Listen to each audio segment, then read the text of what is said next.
அனைவருக்கும் வணக்கம். சற்று முன் வெளியான முக்கிய அறிவிப்பின்படி வங்கக்கடலில் உருவாகிய டானா புயல் தற்போது தீவிர புயலாக வலுப்பெற்றுள்ளது. மேலும் தென்கிழக்கு அரபிக்கடல் மற்றும் அதனை ஒட்டிய லட்சத்தீவு பகுதிகளில் ஒரு வளிமண்டல மேலடுக்கு சுழற்சி நிலவுகிறது. இதன் காரணமாக தமிழகம், புதுவை மற்றும் காரைக்கால் பகுதிகளில் கனமழை முதல் அதி கனமழை பெய்யக்கூடும் என்றும், மேலும் பள்ளி, கல்லூரி விடுமுறை போன்ற முக்கியமான அறிவிப்புகள் வெளியாகியுள்ளன.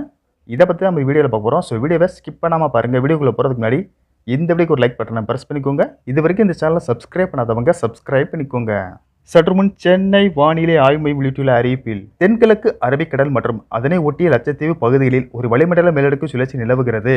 இதன் காரணமாக தமிழகத்தில் கனமழை பெய்யக்கூடும் என்றும், அதன்படி இன்று சென்னை, செங்கல்பட்டு, காஞ்சிபுரம், திருவள்ளூர், திருவண்ணாமலை, ராணிப்பேட்டை, நீலகிரி, கோயம்புத்தூர், திருப்பூர், திண்டுக்கல், தேனி, தென்காசி, திருநெல்வேலி, கன்னியாகுமரி, ஈரோடு, கிருஷ்ணகிரி, தருமபுரி, சேலம், நாமக்கல், கள்ளக்குறிச்சி, பெரம்பலூர், அரியலூர், கடலூர், விழுப்புரம், மயிலாடுதுறை மாவட்டங்கள் மற்றும் புதுச்சேரி, காரைக்கால் பகுதிகளில் கனமழை பெய்ய வாய்ப்புள்ளது.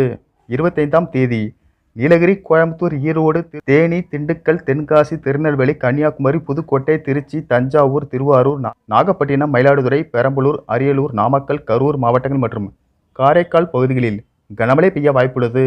மேலும் வருகிற 30ஆம் தேதி வரை தமிழகம், புதுவை மற்றும் காரைக்கால் பகுதிகளில் மிதமான மழை பெய்யக்கூடும். சென்னையை பொறுத்தவரை அடுத்த 48 மணி நேரத்திற்கு வானம் ஓரளவு மேகமூட்டத்துடன் காணப்படும். நகரின் ஒரு சில பகுதிகளில் இடி மின்னலுடன் கூடிய லேசானது முதல் மிதமான மழை பெய்யக்கூடும். மேலும் கனமழை காரணமாக பள்ளி, கல்லூரிகளுக்கு விடுமுறை விடப்பட்டு வரும் நிலையில் நாளை டானா புயல் மற்றும் வளிமண்டல மேலடுக்கு சுழற்சி காரணமாக தமிழகத்தில் கனமழை முதல் அதி கனமழை பெய்யக்கூடும் என்பதால் மழையின் தீவிரத்தை பொறுத்து அந்தந்த மாவட்ட ஆட்சியர்கள் பள்ளி, கல்லூரிகளுக்கு விடுமுறை அறிவிப்பார்கள் என தகவல்கள் தெரிவிக்கின்றன.